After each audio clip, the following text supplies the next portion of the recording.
வேதாகமத்தில் முக்கிய மலைகள். அரராத் மலை. ஜலப்பிரளயத்துக்கு பின் நோவாவின் பேழை இந்த மலையின் மேல்தான் பாதுகாப்பாய் அமர்ந்தது. மோரியா மலை. ஆபிரகாம் தன் மகன் ஈசாக்கை பலி கொடுப்பதற்காக தேவன் காண்பித்ததும் அவன் விசுவாசம் வெளிப்பட்டதும் இந்த மலையின் மேல்தான். சீனாய் மலை. தேவன் தன் சொந்த விரலினால் எழுதிய 10 கட்டளையை மோசையிடம் கொடுத்தது இந்த மலையில்தான்.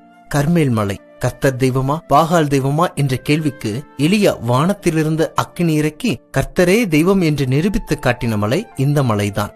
ஒலிவ மலை. தன் மரணத்திற்கு முன் இயேசு ஜெபித்ததும் மத்தேயு 24:25 அதிகாரம் பிரசங்கிக்கப்பட்டதும் இயேசு பூமியிலிருந்து பரலோகம் சென்றதும் எல்லாம் இந்த மலையிலிருந்துதான். கொல்கத்தா மலை. கல்வாரி மலை. நமக்காக சிலுவையில் இயேசு கிறிஸ்து மரித்தது இந்த மலையில்தான். நம் வாழ்வில் பாதுகாப்பு கொடுப்பது, பாடம் கற்பிப்பது, பாவத்திற்காக மரிப்பது எல்லாம் கண்மலையாகிய இயேசு கிறிஸ்து தானே.